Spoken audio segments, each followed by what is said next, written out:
Hi everyone, welcome back to RAW.FPL. So in this one, it's the Game Week 27 team selection. Game Week 26 is still underway. The double game week, so it's the second game for Arsenal. Arsenal against Wolves, that's on Wednesday. But yeah, this is the Game Week 27 team selection. So we're going to look at some top transfers. Going to look at a bit of how Game Week 26 has gone. Although probably the less said about that, the better. And then, yeah, we'll take a look at some top transfers as well. So if you're doing this one, please do drop a like and hit subscribe if you're new. And let's jump into it. So, yeah, I don't want to spend too long on this because obviously it's still kind of part way through. But currently, the triple captain, it's not gone to plan, really. Yeah, 3 points for Gabriel. He was really lucky as well not to get sent off, I think. Like, he nearly got a second yellow. So, yeah, it was quite lucky there. But obviously, they have got another game. Got the def con, but yeah, the clean sheet was wiped out. Timber, again, clean sheet wiped out. And Thiago, like, how he didn't score in that game, I don't know. Like, he could have scored. He could have had a hat-trick, really. Like, he was what was his XG? XG 0.58, but like some of the chances he had, if you watch the game, it was, it was pretty kind of insane to see, especially because I don't know. I didn't really want him to score because obviously I had triple captain Gabriel. But if anyone was going to score, I wanted it to be Thiago. But yeah, I had three options as I discussed in last week's video. So I could have either... The option one was to just roll and keep O'Reilly. Option two was to do O'Reilly to Munoz. And then option three was to do Barnes to Strand Larsen and then just play O'Reilly. So, like, the swings on that is absolutely crazy. Obviously, Burnley go and batter Palace. I've got no idea what happened there. Munoz with 1 point. So, that really, the option there was Munoz and Thiago. Together, they got 3 points. If I'd have just rolled, which was one of the options, obviously, I would have got the 13-pointer for O'Reilly. So, that was option two. And then option three was, obviously, I would have kept O'Reilly and played him, which would have been 13 points. But I would have also got Strand Larsen, who also got 13 points. So, yeah, the swing there is absolutely crazy. It's just been one of them seasons, It was quite close between... I probably wouldn't have done the Strand Larsen move, I don't think, because it would have ruined the structure, but I definitely did think about it. But I was really, it was kind of 50-50 between rolling and playing O'Reilly or getting Munoz. And it's like, if I was to tell you someone's going to score a goal and keep a clean sheet, it's Munoz against Burnley at home or O'Reilly against Fulham. I don't know. I think I would have probably guessed it would be Munoz. Like O'Reilly, he's just been so bad for me in the 1 week I finally get rid of him. Munoz goes against a 1-pointer and then O'Reilly. So yeah, a bit of a disaster so far. It's just one of those, like, it's just been quite unlucky, really. And obviously Thiago blank in there as well. I wasn't really expecting anything from him, but obviously the other option was Strand Larsen, who I did discuss. So yeah, just unlucky, really. Mbeumo getting the assist last minute and then everyone else blanking, really. So let's just... Haaland did get the goal, but he's now flagged. So let's just see how it goes on Wednesday. But yeah, so far, not ideal. And then, Timber right at the end, passing it to Martinelli 1-on-1. That would have been an assist. Obviously, Munoz been pretty bad. So let's move on. Game at 26, not ideal, but hopefully Gabriel can go and get a goal to try and save the game week. So that's game at 26 so far. Fingers crossed Gabriel does something, but let's look ahead now to game week 27, where hopefully things go a bit better. So let's take a look at that now. So looking at game week 27 then, and this is how we are currently lining up. So Petrovic in goal, West Ham away, decent enough fixture. So yeah, not gonna waste a transfer there. To be fair, Bournemouth's fixtures coming up, they look pretty good now. So I'm kind of happy to have him. He has been a bit bad previously, but yeah, Bournemouth's, they look pretty good. West Ham, Sunderland, Brentford, Burnley, and then Man U. Then I'll probably wild card game week 32. So yeah, Bournemouth's fixtures I quite like. So I'm happy to have Petrovic in goal. Double up on Arsenal again, best defence in the league. Just going to play them. Decent enough fixture. Tottenham. Tottenham have been dragged into a relegation fight somehow. Maybe they'll get like a new manager bounce, but yeah, still a good fixture. Happy to play both of them. And Munoz, like, hopefully he can do something. Like, he just needs to outscore O'Reilly this game week. Wolves at home. Yeah, it's a good fixture, but so was Burnley at home, and he got 1 point. So we'll see how Munoz goes.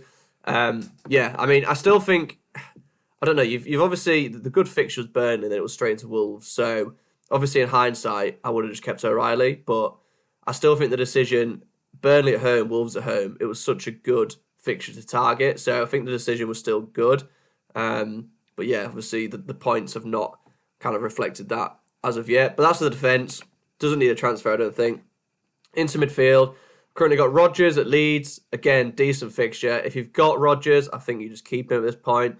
He's been a bit disappointing, but he does play right the way through. And I think he's at West Ham or something in game week 31, which is obviously quite a good fixture to have. So it's Leeds, Wolves, Chelsea's not ideal, Man U, yeah, then it's West Ham at home.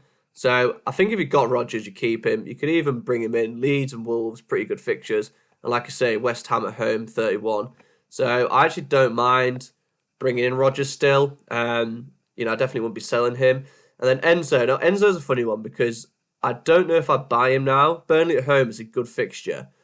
But the fixtures afterwards, like, they're just not very good. And obviously, Burnley have been demoted to 1 as well now. I mean, I don't know why, because they just went and battered Palace. But yeah, Burnley at home, it's a good fixture on paper. But then it's Arsenal, Villa, Newcastle, Everton, Man City, Man U. So I'm going to look to get rid of him probably game week 28. So, I mean, maybe if you've got loads of transfers, you could look to bring him in to then take him out. But I just don't think it's worth it. Like, he's not been as good since, obviously, Palmer's been back. He's not on penalties. So, yeah, I think you probably just leave him now, to be honest. But, yeah, like, Burnley at home, obviously, if you've got him, I wouldn't sell him. Like, it's such a good fixture. And then on Burmo and Fernandes, the double up against Everton. It's not the best fixture, but it's kind of fine. And then Rice, like, Tottenham away, again, it's a decent enough fixture. I'm probably going to look to get rid of him for Wirtz later down the line, which I'll talk about in the next little section. But yeah, midfield, again, kind of happy with. Looks pretty decent. And then up top, Haaland's flagged. Now, I mean, I personally think he will play. So it's just one to keep an eye on what Pep says in the press conferences. But yeah, I think he'll play. And if he does play and he gets kind of the all clear, I think I will captain him at Newcastle at home. You know how good he is, and Man City they are putting pressure on Arsenal now, so they just need to keep kind of winning. So I think Haaland, if he is fit, he will play. If he's ruled out, I think I'll probably just bench him and then kind of see. But there is scope to maybe go and move him on because he obviously blanks in game week 31. But I don't know. It's like, who do you go for? Maybe Salah, because their fixtures look quite good coming up. But Salah's not really been doing that well either. So I think just wait and see what Pep says. If he's out for one game, I'm probably just going to bench him because I've got Ronaldo on the first on the bench. It's a decent fixture against Fulham, so I wouldn't even mind playing him. But yeah, there's Salah. I mean, the fixtures do look pretty good for Liverpool coming up. So I don't know. There is like a bit of a temptation. I mean, I've only got one transfer as well though. But there could be like a temptation to do a swap. I mean, it's Forest away, West Ham, Wolves, Tottenham, Brighton, and then wildcard. So, yeah, I mean, you could, if you've got low transfers and he's ruled out Haaland, you could maybe look to get Salah. But Salah's just not even been, he's been kind of average, really. He's not been smashing it or anything. He's got 6, 2, 5, 5. So I personally don't think I'm going to do it. But, if you're looking for a punt, it's going to be a massive differential then, potentially. Thiago currently got the captain's armband. Like I say, that probably will be Haaland if he's deemed fit. If not, I'll just play Thiago. If he's ruled out, like I say, I can just play Ronaldo. So it's kind of fine. So, yeah, that is the team. I'm currently looking to roll my transfer. I don't think it needs it. And I need to kind of sort out game week 31. I've obviously got Munoz. I've got Haaland. And then I've got Timber, Gabriel, and Rice. So that's 5 players that I need to sort out who blank in game week 31. I'm going to hold my free hit. I just think it'll be a lot more useful for the blank game weeks coming up. So, yeah, that's how the team's looking. looking to roll. Let's now take a look at the watch list. So onto the watch list then, and yeah, this is going to look major like reactive, but I've got Van Dijk on the list. Now, it's really because the fixture's so good. I'm kind of assuming everyone's got double Arsenal defence. If not, I think, Gabriel, Timber would be ahead of all of these. But I just don't think there's that many good defenders to have. Like, I personally, I don't think I'd spend the money on Van Dijk. But if you've got loads of money spare, then he is probably one of the best picks. He's got Forest, West Ham, Wolves, Tottenham, and he plays in 31. And if you wanted to, play through it, he's also got Fulham, 32. So he plays in 31. The fixtures, it's probably one of the best fixture runs as well. And he does just play all the games, and he gets DEFCON. We've seen last game week he can go and get goals as well. So if you've got the money to spend, I do like him. I think, though, someone like Hill, he's only 4 mil. I think he got like 20-odd DEFCONs last week as well. He's got West Ham, Sunderland, Brentford, Burnley, and then Man U in game week 31. So, 5.9 against 4 million. If you need the money, Hill is just such a good pick. And then the two in the middle, Munoz, he's also 5.9. Whether or not I'd get him now, I'd probably not. Just because, Wolves at home, really good fixture. But then it's Man United, Tottenham, Leeds is good as well. But then game week 31, he blanks. So, if you've got loads of transfers, I think moving him in to come back out, maybe if you've got quite a lot, but I don't know if it's worth it now. I think I'd probably just go someone like Van Dijk or someone like a Hill. And then cash as well, Leeds at home, good fixture. Then it's Wolves. He is flagged though, so just keep an eye on that. But then it's Chelsea, Man United. I just don't think there's that many good defenders. So on this list now, if you need a budget defender, it's probably Hill.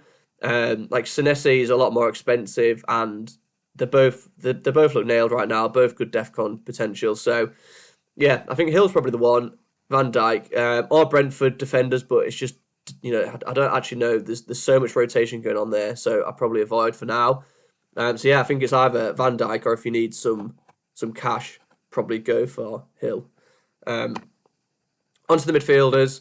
So Brentford's fixtures are looking really good now. So I think Dangotara and Sharda are both looking really good. I personally would probably just go for Dango because he's quite a lot cheaper. They both should start, and it's Brighton, Burnley, Bournemouth, Wolves, Leeds, and then if you are playing through, it's Everton as well. So fixtures are really good. Both should play all these games, and yeah, he looks really good goal threat as well. So really like the look of the Brentford duo. Ryan as well at Bournemouth. He's hit the ground running. Looks really good. West Ham, Sunderland, Brentford, Burnley, Man United. So yeah, good fixtures again. I think both of these options, they're pretty cheap. Someone like going from Enzo to either one of these two looks really good, which is something I'm kind of looking at as well. Then you've got the Liverpool guys, so Wirtz, maybe Gakpo if you need some money as well. But I think Wirtz, he's just kind of nailed in at that number 10 at the moment, and he can obviously play out wide. So yeah, Wirtz looks pretty good. If you've got the money, I do think I do like Wirtz. West Ham at home, 28, Wolves 29, and then game week 31. Again, they play Brighton away. So I'm looking at trying to do a swap. I'll probably get Declan Rice out and Wirtz in, and then I'll probably go Enzo to either Ryan or Dango. So that's probably next week in game week 28. Probably Dango, I think, just because the fixture's slightly better and it's Burnley away in game week 28. So I can kind of see how it goes this week. And then, yeah, next week I can do Enzo to Dango, and I could get in Wirtz for probably Declan Rice. And then Sarr, like I said, same with Munoz, really. It's a good fixture. Obviously, game week 30 is Leeds, but I don't think I'd do it now. Only if you've got loads of transfers. But even then, I think there's better ways you can use your transfers. So that's the midfielders. Like I say, I think Brentford look good. Ryan looks good, and Wirtz or Gakpo if you need to save money. The forwards, it's a similar kind of story, really. Thiago, I just think he is the number one target now. If you've not got him, it's probably him and Haaland who are the top two. But Ekitike, his fixture's really good. But there's just in the back of my mind, it's could Gakpo play up top and, Ekitike be benched? Because I know that they're sort of managing him a bit, maybe. So I think Thiago is on penalties as well. Fixture's really good. I just think he's the number one. Ekitike, if you want to take a punt. Strand Larson, And to be honest, Kroupy as well. Like, he's fine if you need money, but he was only getting, I think he got like 30 odd minutes last game, so his minutes aren't secure anymore. So I don't think I'd go there. I think for me, it's one of these two, Thiago or Ekitike. Strand Larson, same as the other guys with Palace. If you've got loads of transfers, maybe you can go there. But yeah, I think for me, it's Thiago really. Maybe Ekitike, but I don't know if I'd go for like Ollie Watkins just because Abraham's there now as well. So yeah, I think you go for Thiago really. So that's the watch list done. That's game week 27. Like I say, I think my moves really, I'm going to roll the transfer. Game week 28, I'll probably look to do Enzo to like Dango probably. And then I would look to do Rice to Vert. So save the transfer this week, make some moves next week. If you did like that one, please do drop a like and hit subscribe if you're new. And I'll catch you after the deadline. So best of luck and I'll catch you next time. Thanks for watching. Cheers.